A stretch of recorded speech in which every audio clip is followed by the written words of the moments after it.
यही तो दाग है, यही तो दाग आपकी पार्टी पे कि आपने राम भक्तों पर गोली चलवाई थी, उसी का। जिसे आप दाग कह रहे हो उसे बाबा साहब भीमराव अंबेडकर जी का जो संविधान था, जो बाबा साहब ने इस देश को संविधान दिया था, उस संविधान का हमारी पार्टी के उस समय के नेता, हम लोगों के आदरणीय मुलायम सिंह यादव जी मुख्यमंत्री थे, और उन्होंने कोर्ट में, सुप्रीम कोर्ट में बयान हल्फी दे रखी थी कि हम कानून का पालन करेंगे। उन्होंने कानून का पालन किया। की लिस्ट पर जो आपकी सहयोगी गठबंधन पार्टी कांग्रेस की आपत्ति आ गई है, उन्होंने कहा कि ये सपा की लिस्ट है, ये गठबंधन की लिस्ट नहीं है, तो इसको लेके कैसे जनता के बीच आप जाए? नहीं, हम जनता के बीच में पहले से भी जा रहे थे और अब भी जाएंगे। ये गठबंधन की लिस्ट है, समाजवादी पार्टी की लिस्ट, मैं समझता हूँ ये गठबंधन की लिस्ट है, ये पीडीए की लिस्ट है, और इसको लेकर ही हमको जनता के बीच जाना है।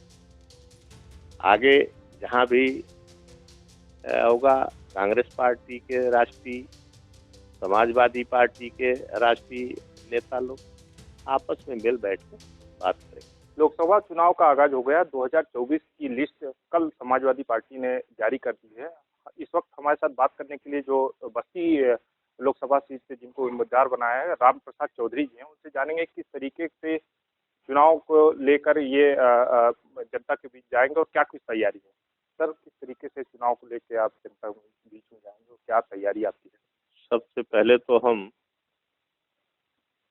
समाजवादी पार्टी के राष्ट्रीय अध्यक्ष आदरणीय अखिलेश यादव जी को आभार व्यक्त करेंगे कि उन्होंने बस्ती लोकसभा की सीट पर हमको अपना उम्मीदवार घोषित किया है। और जानते हैं आप कि हम 40 वर्षों से लगातार इसी बस्ती की धरती पर, जब संत कबीर नगर, सिद्धार्थनगर एक ही जनपद था, तब से लेकर आज तक यहीं किसानों के बीच, दलितों के बीच, पिछड़ों के बीच, गरीबों के बीच, अकलियत के बीच रह करके हमने संघर्ष करने का काम किया है। कभी किसानों के लिए, कभी नौजवानों के लिए, कभी छात्रों के लिए छात्रवृत्ति के सवाल पर, किसानों के लिए गन्ने के भुगतान के सवाल पर, गन्ने के दाम के सवाल पर, मिल चलाने के सवाल पर तमाम बार संघर्ष करने का काम हमने इस जनपद में, मंडल में करने का किया है। उसी आधार पर, उसी संघर्षों के आधार पर हम बस्ती की जनता के बीच कोई नए नहीं है। 5 बार उत्तर प्रदेश की विधानसभा में लगातार बिना एको दिन गंवाए उत्तर प्रदेश की विधानसभा में रहे, देश की पार्लियामेंट में रहे, और जनता के बीच में ही रह करके संघर्ष करने का हमेशा काम किया है। जनता से कोई परिचय हमको नहीं देना है, इस जनता के बीच में रह करके ही और उसी संघर्षों के बदौलत जनता के बीच हमें जाना है। उन्हीं मुद्दों को लेकर के जो पीडीए है, पिछड़ा, दलित, अल्पसंख्यक, आर्थिक रूप से पिछड़े, ऐसे लोगों को एकजुट करके चुनाव के मैदान में जाना है और जनता का आशीर्वाद लेना है। 24 का जो चुनाव है, आप गठबंधन में भी हैं, क्या कुछ लगता है कितनी सीटें आने की संभावना है, क्या कुछ दावा है? अभी देखिए, सीटों का बंटवारा नहीं हुआ। अभी तो 16 सीटों पर केवल समाजवादी पार्टी ने अपना उम्मीदवार घोषित किया।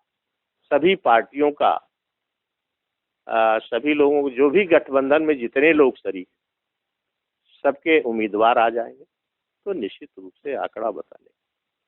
लिस्ट जारी हो गई, लेकिन इसी लिस्ट पर जो आपकी सहयोगी गठबंधन पार्टी कांग्रेस की आपत्ति आ गई है और उन्होंने कहा कि ये सपा की लिस्ट है, ये गठबंधन की लिस्ट नहीं है, तो इसको लेके कैसे जनता के बीच आप जाएंगे?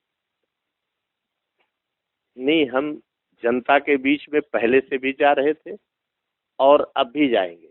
ये गठबंधन की लिस्ट है, समाजवादी पार्टी की लिस्ट, मैं समझता हूँ ये गठबंधन की लिस्ट है, ये पीडीए की लिस्ट है, और इसको लेकर ही हमको जनता के बीच जाना है। आगे जहाँ भी होगा कांग्रेस पार्टी के राष्ट्रीय, समाजवादी पार्टी के राष्ट्रीय नेता लोग आपस में मिल बैठ के बात करेंगे।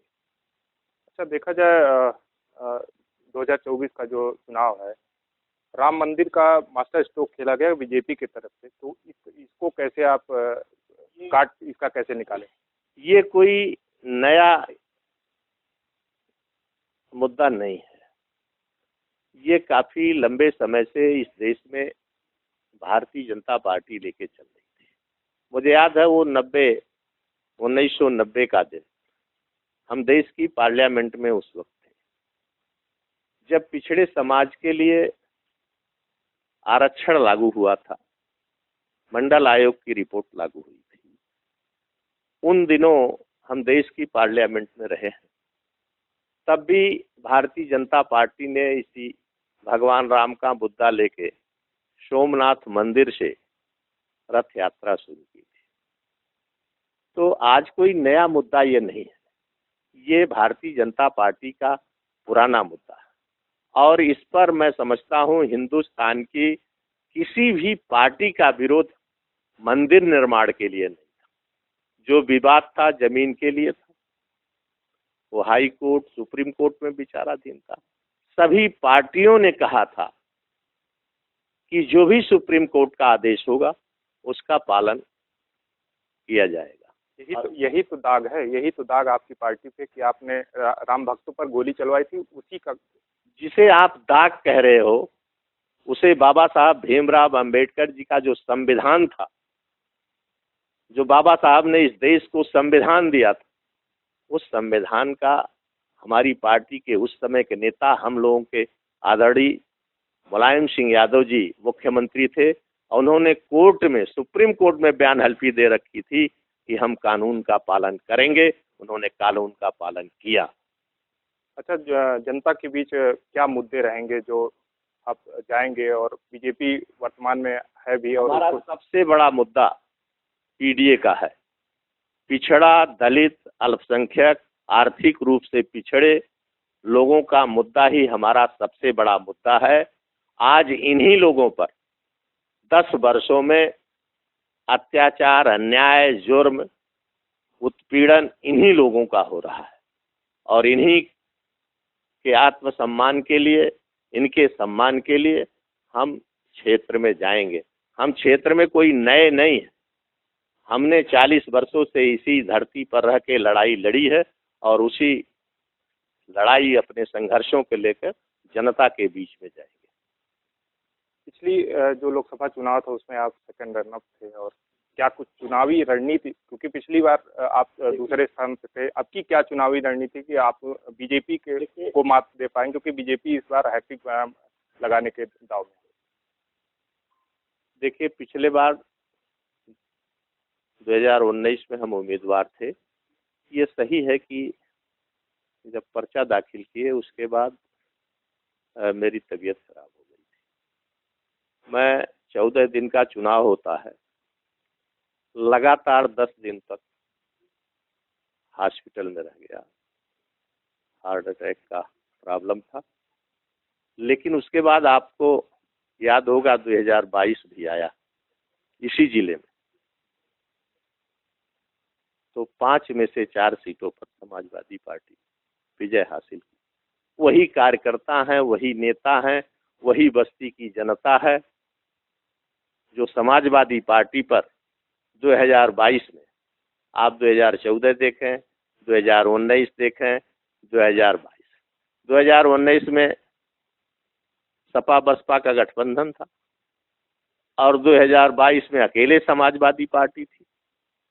तब 5 में से 4 सीटों पर सफलता प्राप्त करने का काम किया। अब उसी नेता के नेतृत्व में, उसी आधार पर हम पुनः जनता के बीच जाएंगे। मेरा पूरा विश्वास है बस्ती की जनता आशीर्वाद, सहयोग, समर्थन करने के कारण। बस्ती में आपको आपके ऊपर परिवारवाद का भी लगातार उंगली उठती रही है, बीजेपी लगातार हमलावर भी, इसको लेके कैसे आप? देखिए, ये इनका काम है, ये तो इनके राष्ट्रीय अध्यक्ष करते हैं। इनके जो उत्तर प्रदेश के मुख्यमंत्री हैं, करते हैं। इनके जो बस्ती के नेता हैं वो भी करते हैं। तो ये इनका एक फंडा है। ये इस तरह से परिवारवाद, जातिवाद, इस तरह से इनका एक बात करने का तरीका है। ये सब बिल्कुल बस्ती की जनता इस बार दिखा देगी। ये थे सपा के कैंडिडेट जो बस्ती से अभी हुए हैं, और उनका साफ तौर पर कहना है कि हम जनता के मुद्दों को लेकर जनता के बीच में जाएंगे, और बीजेपी का जो चुनावी हैट्रिक है, जो तीसरी बार बीजेपी की चुनावी हैट्रिक लगाने जा रही है, उसके विजय रथ को रोकेंगे और अपनी जीत दर्ज करेंगे। यूपी तक के लिए बस्ती से संतोष।